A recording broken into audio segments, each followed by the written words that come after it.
ఆశయాలను అంబేద్కర్ ఆశయాలను జోహార్ అంబేద్కర్ జోహార్ అంబేద్కర్ జోహార్ అంబేద్కర్ ఆశయాలను సాధిద్దాం అంబేద్కర్ ఆశయాలను సాధిద్దాం 35వ జయంతి వైఎస్ఆర్ కాంగ్రెస్ పార్టీ రాష్ట్ర అధ్యక్షులు జగన్మోహన్ రెడ్డి ఆదేశాలతో మరియు మన కదిరి ఇన్ఛార్జ్ మక్బూల్ గారి ఆదేశాల మేరకు వైఎస్ఆర్ కాంగ్రెస్ పార్టీ కుటుంబ సభ్యులు ఎస్సీ ఎస్టీ బీసీ మైనార్టీ ముక్కుమ్మడిగా వచ్చి అంబేద్కర్ జయంతి ఉత్సవాలను ఘనంగా నిర్వహించుకోవడం మాకు జగన్మోహన్ రెడ్డి గారి అంబేద్కర్ ఆశయాలను కొనసాగిస్తూ వైఎస్ఆర్ కాంగ్రెస్ పార్టీ చూత తప్పకుండా అంబేద్కర్ ఆశయాలతో కొనసాగుతూ ముందుకు సాగుతుందని వైఎస్ఆర్ కుటుంబ సభ్యులకందరికీ ప్రత్యేక ధన్యవాదాలు. రాష్ట్ర వైఎస్ఆర్ కాంగ్రెస్ పార్టీ ఆదేశాల మేరకు కదిరి నియోజకవర్గ సమన్వయకర్త బిఎస్ మక్బూలన్న గారి ఆదేశాల మేరకు వైఎస్ఆర్ కాంగ్రెస్ పార్టీ కుటుంబ సభ్యులందరూ కలిసి రాజ్యాంగ రూపశిల్పి బడుగు బలహీన వర్గాల ఆశాజ్యోతి డాక్టర్ బిఆర్ అంబేద్కర్ గారి 130వ జయంతిని పురస్కరించుకొని ఆ మహానుభావుడికి ఘన నివాళులు అర్పించడం జరిగింది.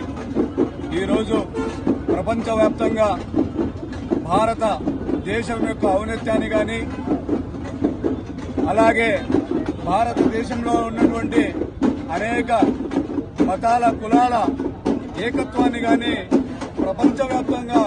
గుర్తింపు లభిస్తూ ఉంది అంటే అందుకు కారణం డాక్టర్ దాదాసాహెబ్ అంబేద్కర్ గారి ఆశయాలతో కూడుకున్నటువంటి రాజ్యాంగం అని చెప్పేసి ఈ సందర్భంగా చెప్పదలుచుకున్నాను. అటువంటి గొప్ప రాజ్యాంగాన్ని ప్రపంచం మొత్తం భారతదేశం యొక్క రాజ్యాంగాన్ని స్ఫూర్తిగా తీసుకుంటుంటే ఈరోజు కేంద్రంలో ఉన్నటువంటి ఎన్డీఏ ప్రభుత్వం ఆ రాజ్యాంగాన్ని తూటుపొడిచే విధంగా కొన్ని వర్గాలను అణచివేతకు గురి చేసే విధంగా ఈరోజు కేంద్ర ప్రభుత్వంలోని ఎన్డీఏ ప్రభుత్వం అవలంబిస్తూ ఉంది. అలాగే ఈ రాష్ట్రంలో గతంలో వైఎస్ జగన్మోహన్ రెడ్డి గారు ముఖ్యమంత్రిగా ఉన్నప్పుడు బిఆర్ అంబేద్కర్ ఆశయాలను కొనసాగింపుగా ఈ రాష్ట్రంలో కులం చూడం, మతం చూడం, ప్రాంతం చూడం, పార్టీ చూడం అని చెప్పేసి అన్ని వర్గాలకు ప్రభుత్వం యొక్క అన్ని వసతులను అన్ని సంక్షేమ ఫలాలను కల్పించడం జరిగింది. ఈరోజు అధికారంలోకి వచ్చినటువంటి కూటమి ప్రభుత్వం భారత రాజ్యాంగాన్ని అపహాస్యం చేసే విధంగా రెడ్ బుక్ రాజ్యాంగంతో ఈ రాష్ట్రంలో కేవలం తెలుగుదేశం పార్టీ వారికే ప్రత్యేకమైన సంక్షేమ ఫలాలు అందాలి, ఇతర ఏ పార్టీ వాళ్లకు ప్రభుత్వ పరంగా సంక్షేమ పథకాలు అందకూడదని చెప్పేసి స్వయాన ముఖ్యమంత్రి గారే బహిరంగ సభలో చెప్పడం జరుగుతోంది. ఈ సందర్భంగా వైఎస్ఆర్ కాంగ్రెస్ పార్టీ నుంచి ఒకటే తెలియజేస్తా ఉన్నాం, మీ రెడ్ బుక్ రాజ్యాంగం బిఆర్ అంబేద్కర్ గారి రాజ్యాంగం ముందర యూజీపీగా మిగిలిపోతాది. చివరకు భారతదేశంలో కానీ భారత వ్యాప్తంగా ఉన్నటువంటి అన్ని వర్గాల ప్రజలకు స్ఫూర్తిదాయకం బిఆర్ అంబేద్కర్ గారి రాసిన రాజ్యాంగం మాత్రమే. మీ రెడ్ బుక్ రాజ్యాంగానికి కాలం చెల్లింది, ఇకనైనా మారండి, భారత రాజ్యాంగ విలువలను కాపాడండి, ప్రతి ఒక్కరికి సంక్షేమ ఫలాలు అందించండి అని చెప్పేసి ఈ సందర్భంగా తెలియజేస్తూ మరొక్కసారి వైఎస్ఆర్ కాంగ్రెస్ పార్టీ కుటుంబ సభ్యులందరూ తరఫున బిఆర్ అంబేద్కర్ గారి 130వ జయంతి సందర్భంగా శుభాకాంక్షలు, అభినందనలు తెలియజేస్తున్నాం. ఈరోజు వైఎస్ఆర్సీపీ పార్టీ అధ్యక్షులు వైఎస్ జగన్మోహన్ రెడ్డి గారి ఆదేశాల మేరకు మన కదిరి నియోజకవర్గ ఇన్ఛార్జ్ బిఎస్ మక్బూల్ అహ్మద్ గారి ఆదేశాల మేరకు వైఎస్ఆర్సీపీ పార్టీ తరపు నుంచి మన భారత రాజ్యాంగ రూపకర్త డాక్టర్ బిఆర్ అంబేద్కర్ గారి జయంతి పురస్కరించుకొని ఆయనకు ఇక్కడికి వచ్చి ఘన నివాళులు అర్పించడం జరిగింది. అలాగే ఆయన చేసిన సేవలను ఒకసారి స్మరించుకోవాలనే ఒక ఉద్దేశంతోనే ఈరోజు ఇక్కడికి వచ్చి ఆయనకు పూలమాలలు వేసి ఆయన ఘన నివాళులు అర్పించి ఆయన రచించిన భారత రాజ్యాంగం అలాగే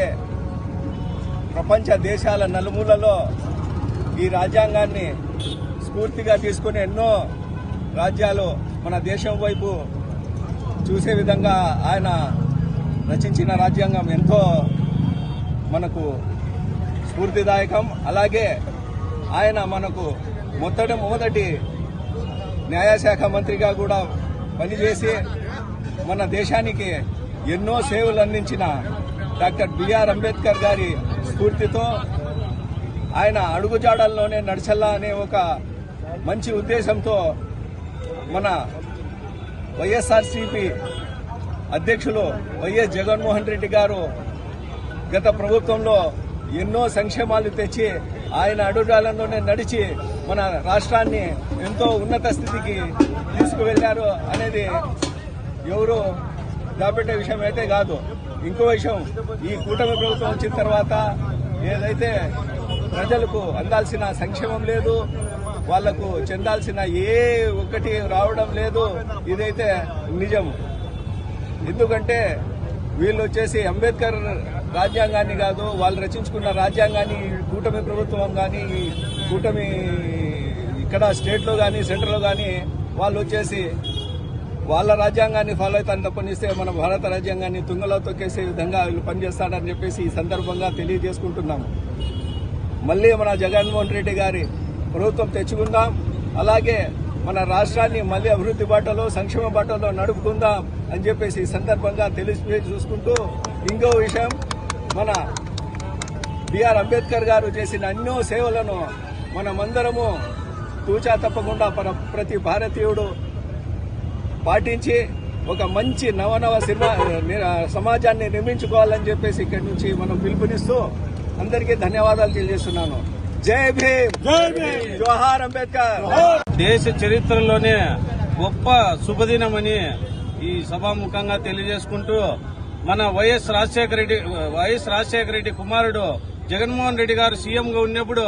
విజయవాడ నడిబొడ్డులో 20 ఎకరాల స్థలంలో, మంచి స్థలంలో 125 అడుగుల విగ్రహాన్ని ఆయన దళితుల కోసం, దళితుల ఆరాధ్య దైవం, మనమందరి ఆరాధ్య దైవం, దళితులు ఒక్కరికే కాదు మనందరి ఆరాధ్య దైవం కూడా, అటువంటి వ్యక్తికి సముచిత స్థానం ఇవ్వాలని 125 అడుగుల విగ్రహాన్ని ఆయన ప్రేమతో అభిమానంగా పెట్టినాడు. అటువంటి విగ్రహానికి కూటమి ప్రభుత్వం వచ్చిన వెంటనే లైట్లు తీసేసి పేర్లు పీకేసి జగన్మోహన్ రెడ్డి చేసిన ప్రతి పనిని అడ్డుకుంటాము, పీకేస్తాము, విగ్రహాన్ని కూడా తొలగిస్తామనే పుకార్లు వచ్చినాయి. అటువంటి ఆలోచనలు ఏమన్నా ఉండి కార్పొరేట్ వ్యవస్థకు ఆ స్థలాన్ని అప్పగించాలనే నిర్ణయాలు ఏమన్నా ఆలోచన చేస్తే రానున్న కాలంలో మొత్తం దేశవ్యాప్తంగా ఆందోళనలు చేస్తారు. అటువంటివి ఏమన్నా ఆలోచనలు ఉంటే కూటమి ప్రభుత్వం విరమించుకొని అంబేద్కర్ గారికి ఈ రోజు ఖచ్చితంగా ఇదే రోజు అందరూ కూడా ఆ స్థలం ఉండాలా. అటువంటి మహానుభావునికి ఇంకా కొన్ని ముఖ్య నగరాల్లో జగన్మోహన్ రెడ్డి గారు పెట్టేట్టు ముఖ్య నగరాల్లో దేశవ్యాప్తంగా పెట్టి ఆయన్ను మనము సముచిత స్థానం కల్పించాలని కోరుకుంటూ వైఎస్ఆర్సీపీ కదిరి తరఫున డిమాండ్ చేస్తున్నాం.